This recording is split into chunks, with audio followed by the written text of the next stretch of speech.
Bom dia, sejam bem-vindos à nossa aula do dia 8 de junho, aula sobre surdo-cegueira, né, gente?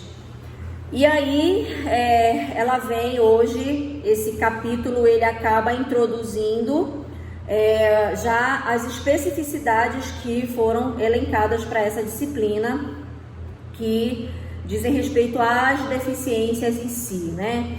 Em função de nós não termos um tempo muito extenso para trabalhar as deficiências, eu selecionei algumas deficiências que eu vejo que são pouco conhecidas, são pouco exploradas, né, pela grande maioria da população, mas elas existem e elas são válidas de serem conhecidas também, né? Ontem eu falei que eu vou explorar um pouquinho superficialmente a deficiência visual e a surdez, porque são duas deficiências onde já se tem um maior número de publicações, onde já se tem, né, onde já se pesquisa há muito tempo, onde já existe uma consistência teórica grande sobre esse tema, e essa deficiência que nós vamos falar hoje, ela não tem, ela ainda é muito pouco conhecida, ela é muito pouco vista, é muito pouco estudada pela grande maioria das pessoas. E dessa forma, vamos falar hoje sobre a surdo-cegueira, né? Vou comentar sobre a deficiência múltipla, porque elas acabam se complementando, só que existem algumas diferenças entre elas. Então eu vou iniciar com a surdo-cegueira e no meio do processo eu vou falar um pouquinho sobre a deficiência múltipla e pontuando algumas diferenças entre as duas, tá? Então eu vou compartilhar com vocês aqui o slide. Vocês estão conseguindo ver essa tela aqui já? Você está apresentando? Sim. Tá, então deixa eu abrir aqui o slide, onde nós vamos iniciar com deficiência múltipla e surdo-cegueira. Depois eu mando o slide para vocês. Leram o capítulo? Sim, senhora. Sim. Muito bem. Então me definam o que vocês entenderam quanto a surdo-cegueira. O que é?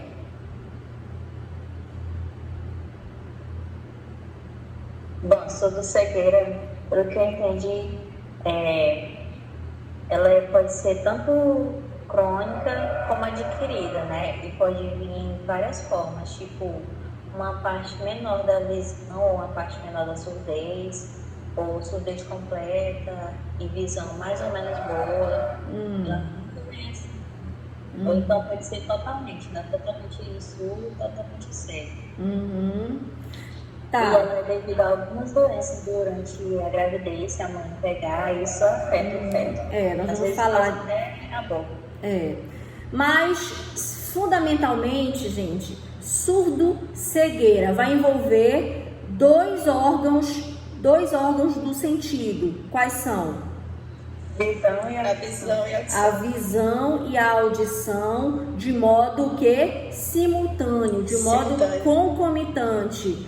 Para o indivíduo ser diagnosticado com surdo-cegueira, ele tem que apresentar comprometimento da audição e da visão ao mesmo tempo. Estas duas funções perceptuais que nós apresentamos, tá? A audição e a visão. E o que diferencia a surdo-cegueira da deficiência múltipla? Deficiência múltipla, ela pode ter ou o comprometimento da audição ou da visão associada com outra deficiência do desenvolvimento humano, tá? Pode ser surdez e deficiência física, pode ser surdez, deficiência física e autismo, pode ser surdez ou pode ser cegueira, deficiência física e autismo, tá? Mas se tiver surdez e cegueira, o nome da deficiência é surdo-cegueira, tá? O que vai diferenciar as duas é fundamentalmente isso. O indivíduo surdo-cego, ele é deficiente visual e auditivo, tá? Se houver a deficiência visual, auditiva e outra deficiência, nós vamos classificar o indivíduo, vamos destinar um diagnóstico de deficiência múltipla. É isso que vai diferenciar esta questão, tá? A surdo-cegueira, ela é uma deficiência, como eu falei, pouco explorada, pouco conhecida. Mas, por incrível que pareça, pessoal, no Brasil existem mais de 3.000 indivíduos surdo-cegos. E existem algumas associações criadas, né, por indivíduos que defendem, que se organizam, que discutem, que tentam trazer, né, maior visibilidade à categoria. Quem aqui já tinha ouvido falar em surdo-cegueira? Quem Ainda não, até essa disciplina. Eu também não. Vocês nunca tinham ouvido falar em um indivíduo surdo-cego?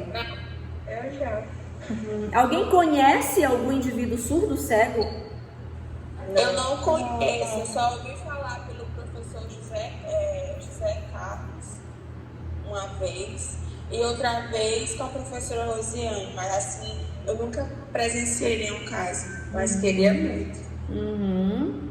Porque imaginem o que são 3.000 indivíduos no universo do Brasil, né? Então eles estão concentrados e espalhados pelo território brasileiro. Eu realmente, em Belém eu conheço, mas em Altamira eu ainda não tive a oportunidade de conhecer o indivíduo com surdo-cegueira, tá? Ainda não tive a oportunidade. Tá? Entenderam a diferença entre surdo-cegueira e deficiência múltipla? Sim. Qual é a diferença?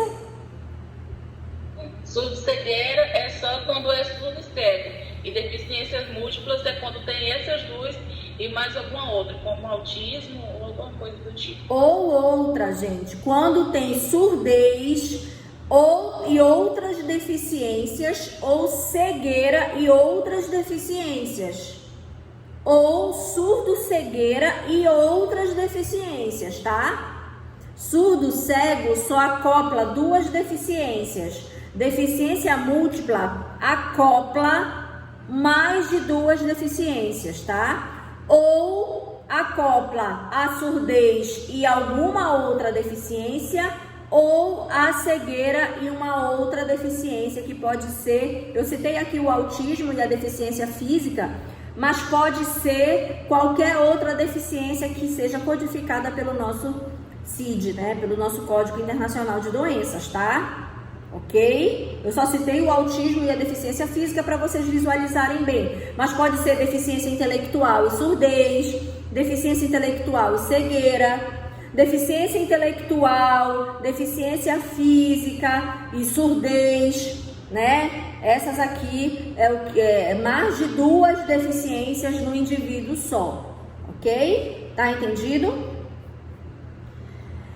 Então, a definição de surdo-cegueira, né? A pessoa surda ou cega tem uma das deficiências menos entendidas. Apresenta comprometimento visual e auditivo simultaneamente e que compromete a percepção multissensorial. Sua ocorrência impossibilita o uso dos sentidos de distância, audição e visão, né? Cria necessidades especiais de comunicação, causa extrema dificuldade na conquista de metas educacionais, tá? Vocacionais, recreativas, sociais, para acessar informações e compreender o mundo que o cerca. Gente, quais são os sentidos que não são de distância?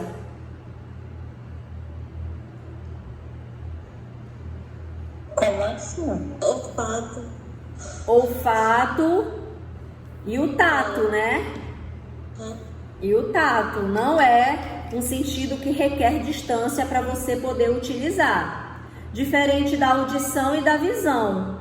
Você pode tanto utilizar a visão para enxergar objetos, né, estímulos próximos a você, quanto a distância, né, da sua localização. É por isso que chama sentidos de distância, que podem ser usados, né, à distância do indivíduo, diferente dos outros que necessitam, que requerem uma aproximação dos estímulos, tá? Por isso que é chamado sentidos de distância. Então, dos sentidos de distância, nós temos a visão e a audição, tá? Então, os indivíduos surdos cegos apresentam o quê? Um comprometimento dos sentidos de distância, que é a audição e a visão, ok?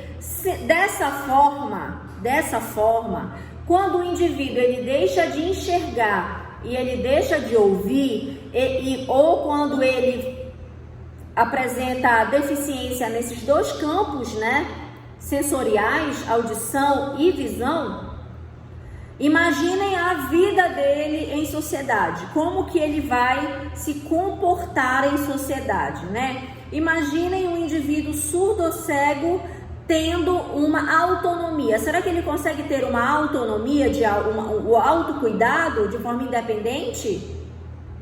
Sendo que para você poder se localizar no mundo, você precisa desprender das suas competências perceptuais, sensoriais, etc.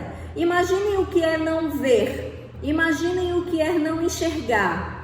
Como que um indivíduo pode se comportar dessa maneira em um mundo que exige que os indivíduos tenham, né, essa independência e essa autonomia? Então, dessa forma, indivíduos surdos cegos apresentam extrema dificuldade na conquista de todas as áreas da sua vida, educacionais, profissionais, recreativas, sociais de modo geral, né? Então, como que o indivíduo vai acessar as informações, né, se ele não consegue nem ver e nem ouvir? Como que a informação vai chegar até o cérebro dele, gente? Como, né?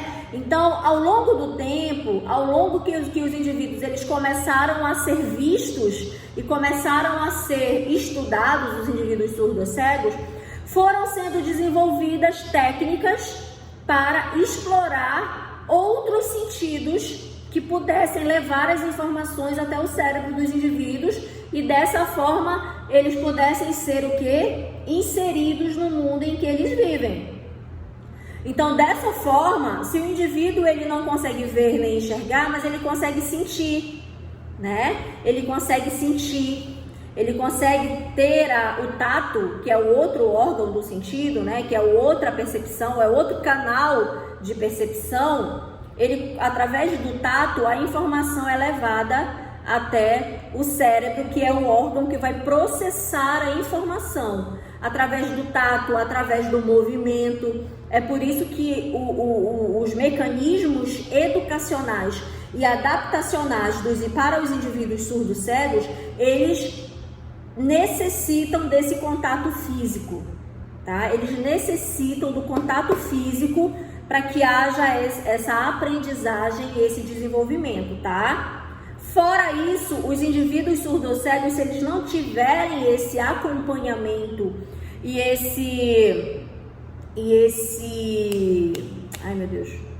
essa estimulação, eles ficam presos dentro de uma caixa escura. Eu costumo fazer essa analogia. Vocês se imaginam num ambiente todo escuro, sem ouvir, sem enxergar? Como que é essa questão, né? Como que como que seria a vida dentro de uma caixa escura, sem ver e sem enxergar nada? É mais ou menos assim que os indivíduos surdos cegos que não recebem estimulação se sentem, estão no mundo, né? Então, dessa forma, perceber isso é entender esse mecanismo de funcionamento dos indivíduos surdos cegos, tá? Professora, depois de eu ler, né, o texto, eu fiquei imaginando que uma pessoa que ela é surdo cego e ela tem plena, ela é uma pessoa que tem uma deficiência mental, ela deve viver uma prisão. Porque eu acho que quando a pessoa tem uma deficiência mental, eu acho que ela vive em outro mundo, né? Eu pensei assim, né, comigo, que deve ser mais difícil. Sim, essa observação é da Lani que está falando, né? Sim.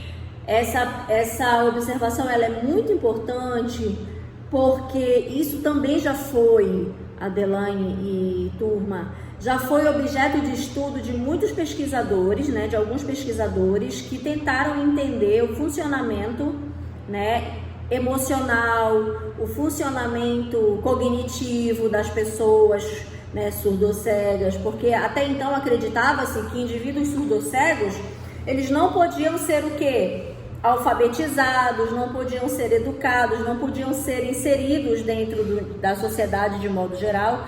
E a história, ao longo do tempo, veio mostrando que se o indivíduo ele recebe essas estimulações e é apresentado para os indivíduos metodologias competentes para acessar esse cérebro que está ali ativo, que está ali saudável, né? Esse indivíduo ele pode alcançar plena autonomia, independência e etc. Hoje nós temos indivíduos surdocegos dentro da universidade. Já vi vários documentários sobre isso, né? E como fazer isso no mundo em que malmente nós temos adaptação, né, adaptabilidade para indivíduos que ouvem e que escutam. Ou que ouvem e que escutam é ótimo, né? Que ouvem e que veem. Né? Que apresenta pelo menos só uma deficiência física, por exemplo. Que já é difícil chegar na universidade na cadeira de roda, né? Imagina um indivíduo surdo-cego. A gente está falando de Brasil, o mundo afora é uma outra realidade. A gente está falando a nível de Brasil. Como receber um aluno surdo-cego na Universidade Federal do Pará, campus de Altamira? Né? Como fazer isso? Eles vão chegar, né? A lei está aí, a lei de cotas. Eles têm direito de estar conosco, como toda pessoa. Mas como garantir a inclusão dele de fato? Sendo ainda que... mais agora no ensino remoto. Ainda mais agora no ensino remoto, né? Como? Sendo que isso aqui que nós estamos tendo agora não seria possível sem tecnologias de assistência, né? As famosas TA, tecnologias assistivas, que pudessem promover, né, acesso a estes indivíduos, acesso à informação, acesso, né? Então, como fazer esse tipo de coisa? Os indivíduos surdocegos que foram educados, que foram apresentados as tecnologias e as metodologias, eles foram alfabetizados ou em Libras tátil, ou no Tadoma, que a gente vai falar mais pra frente, ou em Braille, né? Ele é cego, ele é surdo, mas ele tem o quê? Competências táteis que favoreceram ali, que favorecem a sua alfabetização, né? Então, a Libras e o Braille, né? E o órgão do sentido e o sentido tato são as competências que favorecem o aprendizado e o desenvolvimento das pessoas surdo-cegas. Bom, alguma pergunta até aqui? Professor, e como o professor ele vai dar o significado no Braille, sendo que a criança nem ouve e nem escuta? Isso é uma pergunta também. Isso é uma pergunta também muito interessante, né? Sendo que a criança ela não formou o conceito, né? Sendo que a criança não internalizou o conceito. Eu dei para vocês psicogênese, gente? Eu que fui professora de psicogênese de vocês? Foi. Então a gente estudou o cérebro, né? Vocês viram ali o processo de formação de conceitos, Como é? O que é a formação de conceitos? É o significado, né?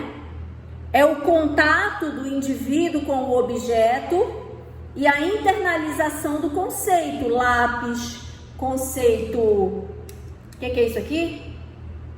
Grampeador, conceito mouse. Nós sabemos, se eu fechar o olho e tocar, né? Eu posso não ver, posso não estar escutando, mas eu já aprendi em algum momento da minha vida e já internalizei, o meu cérebro já sabe fazer a leitura tátil desse objeto. Mas, respondendo a pergunta da Adeline, como fazer isso para uma criança que não internalizou ainda, né? Esse tipo de informação, de conceito. É aí que entra Adeline e equipe e grupo. É aí que entra, né, a importância do aprendizado precoce e das metodologias que vão ser utilizadas junto a esta criança, junto a este indivíduo. Porque, de acordo com o que nós vamos ver, nós temos diferentes tipos de surdo-cegueira, né? Nós temos surdo-cego total, aquele que não ouve e que não escuta absolutamente nada, ok? Nós temos o surdo, nós temos indivíduos com surdez profunda, não escuta nada, mas vê, tem baixa visão, tá? Tem baixa visão, ele vai ver, né, de modo ampliado, né? Se for oferecido o recurso de ampliação dos objetos, ele vai conseguir ver, vai conseguir ter resquício de visão, tá? Nós temos indivíduos que escutam um pouco, né? A gente chama de surdez moderada ou leve, com a cegueira total. Ele vai escutar um pouco e ele vai ser totalmente blindado, vai não ver nada. Nós temos o surdo moderado e aquele que enxerga um pouquinho, já melhora um pouco a situação do indivíduo, né? Ele já ouve um pouquinho e já escuta um pouquinho, já escuta e já vê um pouquinho. Para esses indivíduos é feito o quê? Utilização de equipamentos de amplificação auditiva e amplificação visual, né? Aquelas lupas, outros recursos que podem ser oferecidos para esse indivíduo. E nós temos indivíduos que são surdocegos, mas com perdas leves, tanto a nível auditivo quanto visual. Então, esses indivíduos, eles usam óculos, eles escutam através de aparelho auditivo, mas eles apresentam perdas dentro dessas funções, dentro desses canais de percepção, né? Então, de acordo com o grau e com o tipo de surdo-cegueira, a intervenção ela vai ser outra, ela vai ser específica para cada uma. E como fazer isso que a Adeline está perguntando, né? Como alfabetizar uma criança que nunca viu e nunca ouviu e nunca viu nada? Como fazer isso, né? Como ter acesso a esse mundo de significados de um indivíduo que nunca enxergou, que nasceu dentro de uma caixa escura, está dentro de uma caixa escura e vai permanecer dentro de uma caixa escura. Como fazer isso, né? Daí pensar nas metodologias específicas para esse tipo de situação, que são essas que eu estou falando para vocês. Acessar o indivíduo através do tato, acessar o indivíduo pela sinestesia, ou seja, pelos movimentos, né? Fazendo com que o indivíduo associe toque com libras, ó, L, A, P, I, S, lápis. Fazer com que o indivíduo perceba a funcionalidade do objeto. E isso, é claro, gente, requer muito treinamento, requer muita intensidade de estimulação. É um trabalho árduo, mas é possível. É possível do indivíduo surdo-cego ser alfabetizado em libras, ser alfabetizado em braille, e tenha um mundo de conceito, um mundo conceitual totalmente adaptado às suas necessidades. É possível, mas para isso, eu volto a dizer, é necessário estimular esse cérebro desde muito cedo, tá? O ideal é isso. O ideal é que esse indivíduo seja inserido em um mundo de significados de forma muito precoce, de forma muito precoce mesmo, utilizando metodologias e recursos adequados, tá? Ok? Então, de acordo com a intensidade das perdas, nós vamos ter estes tipos de surdo-cegueira. Total, surdez profunda com resíduo visual, surdez moderada ou leve com cegueira, surdez moderada com resíduo visual, perdas leves, tanto auditivas quanto visuais, tá? Dessa forma, nós vamos ter tipos diferentes de surdo-cegueira de acordo com a sua apresentação, ou seja, de acordo com a sua causa, né? De acordo com o tipo de surdo-cegueira. Nós vamos ter tipologia de uma cegueira congênita ou uma surdez adquirida. Nós vamos ter uma cegueira e uma surdez adquirida. Nós vamos ter uma surdez congênita ou uma cegueira adquirida, ou vamos ter baixa visão com surdez congênita. Pergunta para vocês: o que significa o termo congênito? Quando a pessoa já nasce com... Exatamente, quando o indivíduo nasce com a deficiência. Adquirido, como o nome está explicando, está dizendo, o indivíduo vai se tornar surdo ou cego após o nascimento, né? No período pós-natal, período pré-natal congênito, período pós-natal adquirido. Então, o indivíduo ele pode nascer cego e pode adquirir a surdez. Aí ele vai ser um surdo cego congênito com uma surdez adquirida. Ele pode ficar cego ou surdo após o nascimento. Ele vai ter uma cegueira e uma surdez adquirida.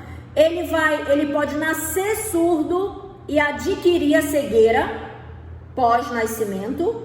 Ou ele pode nascer com baixa visão e com surdez. Aí ambos vão ser congênitos, tá? E existem causas para isso, que nós vamos ver no próximo slide. O que faz o indivíduo nascer cego? O que faz o indivíduo ter uma surdez? O que pode causar a surdez de um indivíduo? O que pode fazer com que o indivíduo nasça surdo? Ou nasça cego? Ou adquira uma cegueira? Ou adquira uma surdez? Existem múltiplas causas, de acordo com o que vocês leram, né, aqui no slide de vocês. Existem múltiplas causas que, dependendo do tipo, né, da causa, pode causar, olha, a gente fica trocando, né?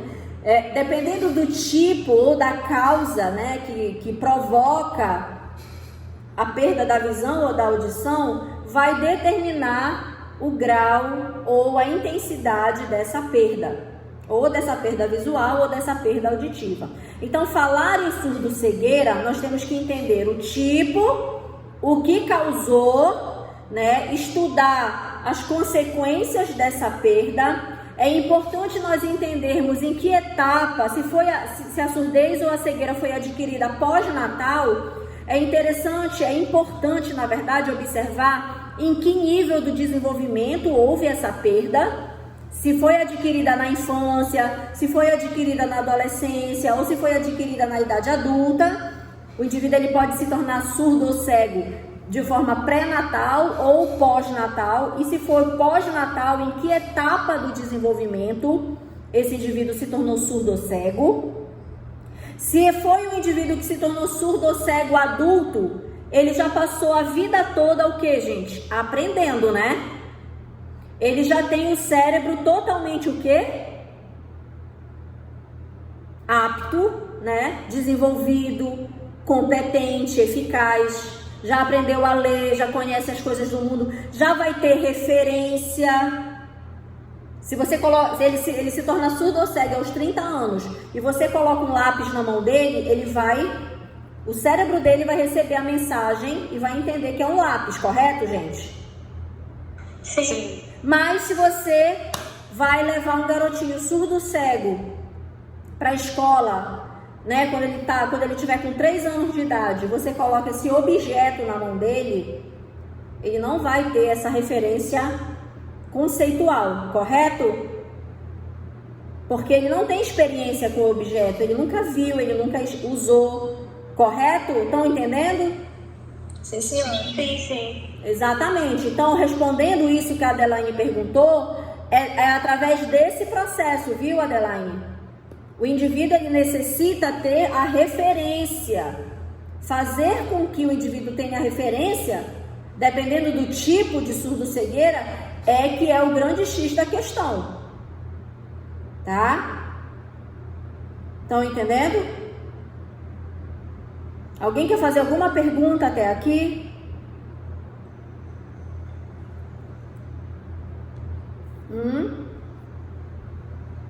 Alguém?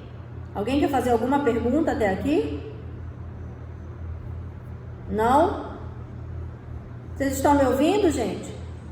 Sim, professor. Sim. Porque às vezes eu acho que eu caí ou que eu estou fora do ar. Então vamos continuar. Dessa forma, a partir do momento em que se sabe o tipo, né, de surdo-cegueira, nós temos que saber as causas da surdo-cegueira.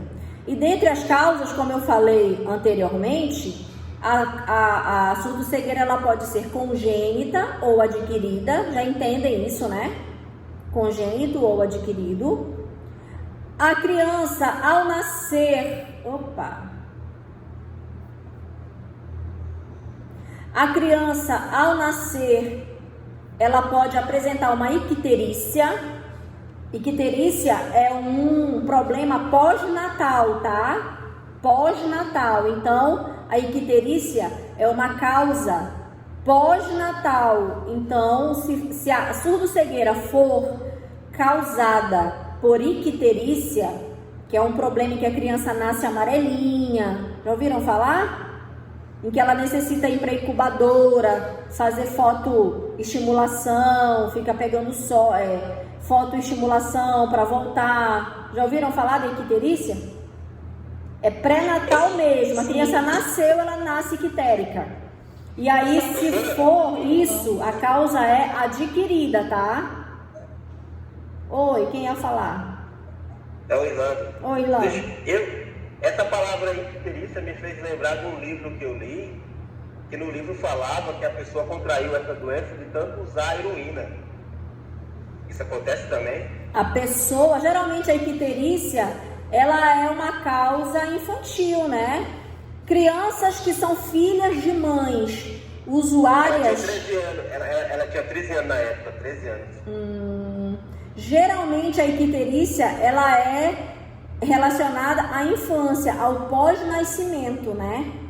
Mas pessoas que apresentam problemas hepáticos, né, problemas no fígado, podem se tornar ictéricas, que ficam com aquela cor mais amarelada.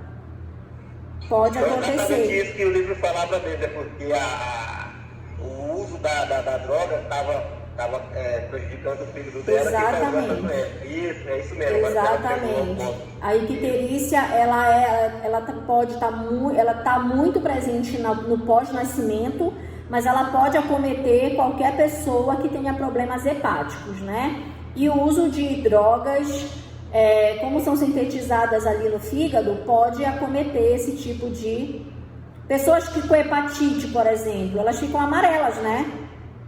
Por quê? Porque na hepatite, inflamação do fígado. O fígado vai adoecer e vai produzir, né, ali a substância para deixar a pessoa mais amarelada, né? Então, se for a causa icterícia, é um processo adquirido, é pós-natal. A prematuridade, gente, bebês que nascem pré-termo, né? Bebês que nascem antes do tempo exato de formação podem ter prejuízos no seu desenvolvimento, né? A prematuridade é uma das causas bem frequentes, assim, tá? No desenvolvimento de deficiências e na surdo-cegueira também. Ou pode ser, né, dentre estas todas aqui, ou surdo-cegueira total, ou algum grau, alguma intensidade dentro desse sentido, tá? A sífilis congênita. Sífilis congênita é quando a mãe passa para o bebê, tá? A mãe tem sífilis e o bebê, a formação do bebê é prejudicada devido à presença, né, dessa doença na gravidez. Então, a mãe não faz aquele bando de exame pré-natal, gente? Monte. Sim. A mulher descobre que está grávida, faz um monte de exame, né? E aí, se de repente nesses exames pré-natais apresenta-se ali a sífilis, é quase certeza que a criança vai ter uma deficiência. Não necessariamente a surdo-cegueira, mas pode ser a surdo-cegueira, tá? É muito grave ter sífilis na gestação. A meningite, que é uma inflamação das meninges, tá? A meningite, ela é uma causa adquirida, ela é pós-natal. É a inflamação da meninge, que são essas membranas, que são esses nervos aqui no bulbo cerebral, aqui no final, né? Do bulbo, lá no finalzinho. Lembra que vocês desenharam o córtex? Tem aqui a parte frontal, aqui do meio, parietal, temporal, e aqui embaixo tem o bulbo ou o tronco encefálico, lembram disso? Sim. As meninges, elas vão ficar aqui embaixo, aqui na base do cérebro. Então, quando é it, significa o quê? Inflamação das meninges. E isso pode causar também a surdo-cegueira, e ela é uma causa adquirida, tá? A síndrome de West é um tipo raro de epilepsia que causa convulsões, tá? Convulsões. Algum processo acontece a nível cerebral, onde as convulsões podem provocar a perda da audição e da visão ao mesmo tempo. E é uma das causas também que pode provocar a surdo-cegueira. É um problema congênito, genético. O indivíduo não adquire a síndrome de West, ele nasce, ele traz nos genes, é uma síndrome genética, tá? Que pode acometer o bebê. Acontece no pós-natal, então é adquirido. As convulsões, elas se dão no pós-nascimento, tá? Anóxia, sabe o que é anóxia? Anóxia. Eu só vim descobrir depois que eu li o texto. O que é? Eu tinha ouvido falar. O que é anóxia? Aqui da forma que é definida como ausência de oxigenação nas células cerebrais. Falta de oxigenação no cérebro. Pode acontecer durante o parto. Se for no parto, a gente chama de perinatal. Perinatal, a criança fica presa no canal vaginal, por exemplo. Falta o oxigênio, o cérebro paralisa. Quando o cérebro paralisa devido à falta de oxigênio no cérebro, pode afetar o desenvolvimento das áreas responsáveis pela audição e pela visão. Tá? A anóxia é uma das causas mais drásticas para causar deficiências em bebês. Isso me chamou bastante atenção, porque eu tenho uma prima que ela nasceu com falta de oxigenação no cérebro. E quando eu li, eu lembrei dela. E porque ela teve bastante dificuldade para começar a andar, pra falar. Sim, exatamente. E aí, essa questão é muito séria, gente. A anóxia, ela é responsável por... Eu não vou arriscar aqui uma percentagem, mas uma percentagem bem alta de deficiências, paralisia cerebral. Uma das causas mais recorrentes é a anóxia, tá? E surdo-cegueira também. A anóxia, ela é adquirida, tá? Fator RH negativo tem a ver com incompatibilidade sanguínea entre a mãe e o pai do bebê. Tá? As pessoas elas não ligam muito para isso, não ligam, não fazem no pré-natal chipagem sanguínea, né? Só se preocupa com a mãe, mas não coloca o marido para fazer exame para saber se vai haver compatibilidade sanguínea. Porque se ocorre incompatibilidade sanguínea entre os cônjuges, né, entre o pai do bebê, a criança ela pode ter um fator RH negativo, o que pode causar deficiência, dentre elas surdo-cegueira, tá, gente? Professora, uma pergunta, professora, nessa compatibilidade que a senhora está falando aí, primo com primo pode causar deficiência na criança? Pode causar. Professora, Pode causar. Os meus pais, o sangue deles não se dão. E, tipo, eles foram meio que avisados na primeira gestação que era eu.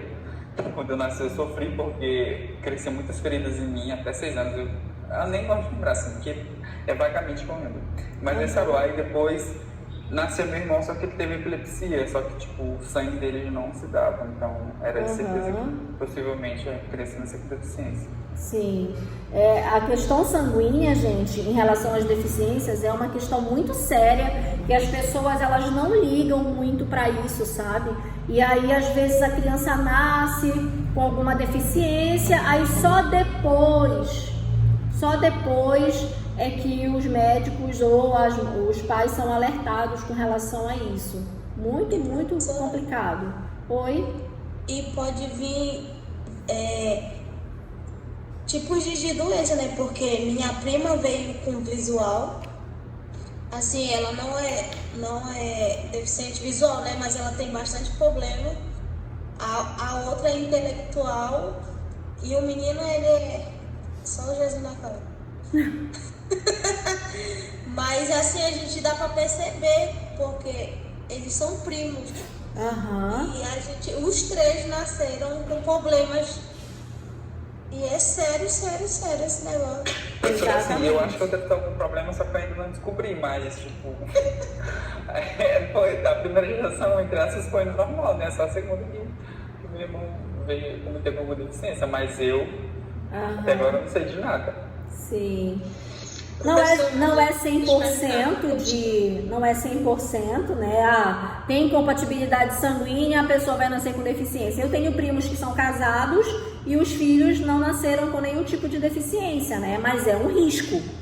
É um risco, tá? Professora, quando o sangue não é compatível, né? Tipo, não é compatível com o meu marido, eu tive que tomar aquela injeção, acho que na gravidez ainda. Até os 8 meses tem que tomar essa injeção, ou depois que a criança nasce, até 3 dias. Essa injeção, ela previne para o próximo filho, né? Para não ter algum problema. Sim. Será que é 100% garantido? Bom, porque eu tenho só um filho, né? Eu fico com medo de ter outro, mas eu já tenho 16 anos. E a gente não sabe, né? Eu fico com esse medo, assim, de vir com algum problema. É um risco, é uma realidade, não dá para se negar, né? A medicina, ela avançou muito, ela tem muitas saídas, né, para essas questões, mas é um risco. Eu não vou te dizer aqui que não é, né? Eu sempre costumo apostar e precaver nesse sentido. Então, se você deseja ter outro filho, também manter os mesmos cuidados, fazer o mesmo tratamento para garantir, né? Mas eu acho que nada é 100%. Nada é 100%, eu sou muito realista, né? Então é uma loteria. É uma loteria, mas existem hoje já, a medicina está muito avançada nesse sentido, né? Muito avançada. Então, incompatibilidades sanguíneas, onde entra também a questão da consanguinidade, é uma questão envolvida com isso aqui. É uma coisa que tem que ser levada muito a sério no processo gestacional, né? E eu vejo hoje, gente, os jovens vão aí, né, procriando e nem se preocupam com isso. E aí vão de repente, vão colocando, vão tendo filhos com deficiência e às vezes não sabem nem a causa. Aqui pode estar a causa, né? Questões sanguíneas, de consanguinidade, né? Eu conheço uma menina que ela tem incompatibilidade com o marido. E ela já tem um menino de 3 anos, tá grávida de outro, e o plano dela é devido à religião. Enquanto tiver poder, né, vai tendo filho. Sendo que desse problema, a menina já tem problema, o outro já tem problema. Eu acho isso, particularmente, de uma irresponsabilidade sem tamanho e um egoísmo. Também que você pode nascer e continuar, entendeu? Sim. Assim. Exatamente, né? Como eu falei, é uma loteria. Não é porque deu certo no primeiro que no segundo, no terceiro, que pode acontecer. Assim como não pode acontecer, pode acontecer, né? E daí você ficar apostando, acreditando e realmente eu concordo, é uma posição um pouco tanto quanto egoísta e irresponsável nesse sentido, né? Mas não estamos aqui para julgar, mas para orientar. Então, nesse sentido, nós temos que sempre, de posse desses conhecimentos, o nosso papel enquanto profissionais e pessoas que estão tendo a oportunidade de conversar e estudar, é perpetuar esse tipo de conhecimento, né? Falar sobre isso com as pessoas, para que as pessoas elas tomem posse desse conhecimento cada vez mais. Porque não é todo mundo também que tem oportunidade de estudar como vocês estão tendo a oportunidade de estudar isso, como eu tive a oportunidade de estudar, não é verdade? Se eu for conversar isso com a minha mãe, ela não sabe nem por onde vai. Ela não teve oportunidade de estudar, né? E aí é uma questão social, é uma questão de conhecimento, de esclarecimento, e nós estamos o quê? Sendo privilegiados de conhecer isso. Agora a gente não pode guardar isso pra gente, a gente tem que perpetuar, colocar isso pra frente, né? Então, estas causas são causas reais que podem causar não somente a surdo-cegueira, mas uma deficiência múltipla. Alguns estudos mostram que causas de autismo, por exemplo, podem ter causas pré-natais, né? Problemas a nível consanguíneo. São hipóteses, não tem nada comprovado com relação ao autismo. Mas com relação à surdo-cegueira, isso aqui são fatos reais, tá? Então, problemas sanguíneos são reais para surdo-cegueira. O glaucoma. O que é o glaucoma? É uma causa que vai prejudicar o quê? O glaucoma. Oi? A visão. A visão. Existe o glaucoma congênito e o glaucoma que pode ser desenvolvido após, né, o nascimento. O glaucoma vai prejudicar a audição? Não. Eu acho que não. Não. O glaucoma, ele é um problema visual. Mas ele pode vir associado a... Pode vir associado, né? Minha prima é assim, professora. Oi? Minha prima, ela nasceu já, mas ela ainda quando ela nasceu, ela veio com um pouco de visão. Só que minha tia não percebeu. Quando perceberam, já era muito tarde. Ainda foram para Belém, tentaram o tratamento, mas não conseguiram recuperar. Então ela teve uma perda visual, né? Ela tem algum outro tipo de deficiência além da visual? O intelectual. Então ela é considerada o quê? Deficiência múltipla. Deficiência múltipla, tá? Deficiência múltipla. É visual com outra deficiência que não é auditiva, então não é surdo-cegueira, tá? E fique bem explicadinho isso para vocês. Ok? Então, o glaucoma... Oi? A pessoa que também tem diabetes, ela pode causar, né? Pode causar. Então, o glaucoma, ele pode ser tanto congênito quanto adquirido. E a diabetes é uma das causas do desenvolvimento de glaucoma durante o ciclo vital, durante o ciclo de vida, tá? Síndrome de Usher também é uma síndrome genética, onde a pessoa ela vai perdendo ao longo ela não nasce necessariamente nem cega e nem surda. É uma síndrome genética que vai comprometendo o indivíduo ao longo do tempo, gente. Então, ela nasce vidente, ela nasce auditiva, ela pode nascer com prejuízos nessas duas áreas, mas ela nasce enxergando e ouvindo. E ao longo do tempo, ela pode perder totalmente a audição e ficar com baixa visão, ou ela pode perder a visão total e ficar com baixa audição. É uma síndrome genética, síndrome de Usher, tá? A toxoplasmose. Sabem o que é a toxoplasmose?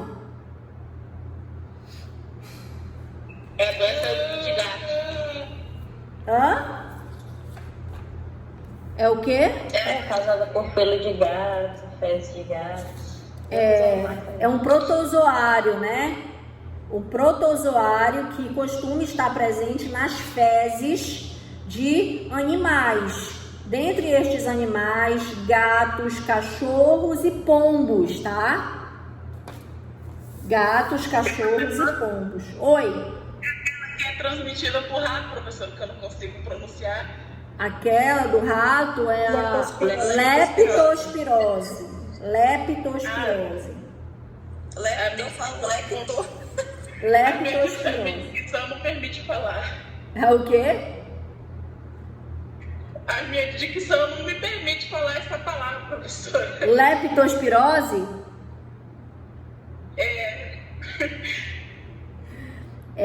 Mas tem que ter muito cuidado, né? Tem gente que não tem esses cuidados todos. Não estou dizendo que todo gato, todo cachorro, todo pombo vai ter. Mas se tiver lá um protozoário que contamine aquele animal, ele pode, né, contaminar o indivíduo, pode contaminar a mulher grávida, tá? E aí pode prejudicar tanto no pré-natal quanto no pós-natal, viu? Então tem que ter cuidado com essa doença que as pessoas elas não dão muita importância, mas é muito sério, ok? Então, gente, essas são algumas das causas, né? Algumas das causas. Depois vocês leiam direitinho o livro, tá? Eu só citei, mas tem mais explicações no livro para vocês estarem aprofundando melhor o conhecimento sobre essas causas, né? O que pode causar esse tipo de problemas ao longo do desenvolvimento, tá? Alguma pergunta sobre isso aqui? Note, então vamos adiante. Fatores de risco, ou seja, alguns fatores que podem estar presentes ao longo do desenvolvimento do indivíduo e que podem causar, né, o aparecimento da surdo-cegueira, que é o que pode provocar isso aqui, né? Existem alguns fatores de risco que podem provocar isso aqui, tá? E que podem provocar os tipos de surdo-cegueira. Dentre esses fatores de risco, nós temos o quê? Algumas epidemias, rubéola, sarampo, a meningite, como eu já citei. Nós não sabemos, por exemplo, agora, né, se o coronavírus é um fator de risco para o desenvolvimento de alguma doença nas pessoas, nas grávidas. Nós não sabemos ainda não há, né, indícios disso, mas, por exemplo, o Zika vírus, como eu já falei aqui, o Zika vírus, ele causou o que, pessoal?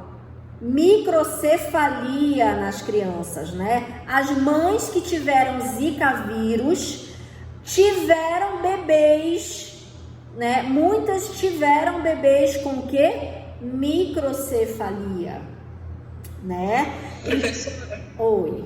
Licença, passa no jornal, neste domingo, acho que foi até no Domingo Espetacular,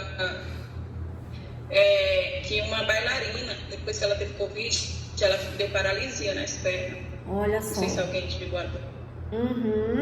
É uma doença totalmente nova para a comunidade científica, apesar de nós já estarmos um ano e 5 meses, né? Diga. Eu vi uma menina, professora, que ela perdeu a audição por conta do coronavírus. Exatamente, né? Aí, com o passar do tempo, vão surgindo as possíveis consequências dessa doença, né? Nós não sabemos, nós estamos aprendendo à medida que ela está acontecendo aí. Vocês já tiveram coronavírus? Já. Não que eu saiba. Não que eu saiba. Ninguém sintomático, né? Eu tive. Professora, eu fiz 2 testes negativos, só que eu fiquei sem sentir cheiro. E minha avó pegou, várias pessoas, só que tipo, fiz 2 testes, nos tempos dos dias do teste, não. Mas tá com sintomas ainda, Wesley, quando tu fez o teste? Teve um que eu tava com sintomas e o outro eu já não tava mais. É só depois de 20 dias pra fazer o teste. Pois é, eu fiz tu depois começa a de ter 20 sintomas. Eu fiz depois de 20 dias e deu negativo. Aí por causa desse dia é onde o povo morre. Oi. Professora, eu também peguei, né? Minha mãe pegou e ela disse que candiou a diabetes. E agora você está falando glaucoma, né? Ontem ela fez uma consulta com o oftalmologista e ela vai ter que fazer um exame de pressão de olho para ver a retina. E porque ela está supostamente com problema na retina. Ela falou a questão do glaucoma. Acho que é Pós-coronavírus? tudo isso, né, da Covid, né? Olha só. De uma coisa que foi outra. Exatamente, é isso que nós estamos falando aqui. Essas epidemias, né, elas são fatores de risco potenciais para o desenvolvimento de deficiências, tanto a nível pré-natal quanto no pós-natal, ao longo do ciclo de vida, na idade da infância, adolescência, idade adulta e a fase idosa, né, da pessoa. Então, é necessário ter conhecimento e cuidado sobre essa questão, né? Então, outro fator de risco, doenças venéreas, né? Quando eu era criança, eu estudava muito isso na escola. Hoje em dia, quase não se fala sobre as doenças venéreas. Aí vão ter várias doenças venéreas, né? Me ajudem aí. A própria AIDS, que é considerada uma doença adquirida, dentre outros canais, por via sexual, né? Vamos ter a gonorreia, a sífilis, né? Vamos ter outras doenças venéreas. Que mais, gente? Doenças venéreas. Hepatite? Não, mas a hepatite, ela não compromete o órgão reprodutor, né? Ela não compromete. Então, ela não sei se ela é considerada uma doença venérea. A meningite, professor. Não, meningite não. Enfim. Clamídia. Clamídia, né? Doenças que são adquiridas pelo ato sexual e que comprometem os órgãos, né, reprodutores da mulher, do homem, e acabam tendo, né, infecções muito graves que podem comprometer a mulher grávida, né, a pessoa adulta que está com a doença venérea. Algumas delas podem prejudicar e afetar os órgãos tanto auditivos quanto visuais, tá? Nós vimos lá a sífilis, por exemplo, né? Então, são situações que podem ser evitadas. As doenças venéreas, elas podem ser evitadas com o que, gente? Preservativo? O uso de preservativos, né? O uso de preservativos, porque não está escrito lá na cara da pessoa, eu tenho sífilis. Não está escrito, né? Eu tenho gonorreia. Não está escrito. Então, é lá na hora que papum, depois vem só o resultado. Então, tem que precaver. Algumas infecções hospitalares também são fatores de risco para o desenvolvimento da surdo-cegueira. Então, infecções hospitalares, por exemplo, sepse. Algumas sepses, elas são tão fortes que acabam, quando não matam, elas deixam consequências e podem trazer como consequência a surdo-cegueira, né? Em algum daqueles níveis lá. Gravidez de risco também é um fator de risco para o desenvolvimento de deficiência, dentre elas a surdo-cegueira, tá? Falta de saneamento básico, falta de higiene pessoal, o contato, né, com sujeiras, o contato com impurezas, a mulher grávida ou qualquer pessoa, a criança, né, indivíduos que vivem em situações de risco, né, sem saneamento básico, eles podem adquirir alguma doença que podem afetar, né, ou audição ou visão, causando a surdo-cegueira, né? Então, baixa nutrição, crianças que não fazem o uso de uma alimentação saudável, de uma alimentação rica em proteínas, por exemplo, uma das causas da cegueira é a falta de vitamina A, né? Então, alimentações pobres em vitamina A podem causar prejuízos visuais, né? Então, as pessoas elas não param para pensar sobre isso. E geralmente em países subdesenvolvidos, onde há a escassez, né, de uma alimentação saudável, rica em nutrientes e vitaminas, etc., ou onde o indivíduo ele não se alimenta mesmo, pode causar o comprometimento e o desenvolvimento destas pessoas, né? O comprometimento e o desenvolvimento dessas pessoas. Então, é importante estar atento a essas questões. São fatores de risco. Tem outros fatores de risco, né? Que vocês podem estar pesquisando para acrescentar aí nesse conteúdo de vocês, tá bom? Isso aqui tem a ver com aquela pergunta da Adeline, né? Como fazer com uma criança para ela aprender, né, o conceito, como é para aprender o significado das coisas e tal. Isso tem a ver muito com a época da aquisição da surdo-cegueira, tá? Classificação segundo a época de aquisição da surdo-cegueira, ok? Eu vou interromper agora, que já tem 1 hora.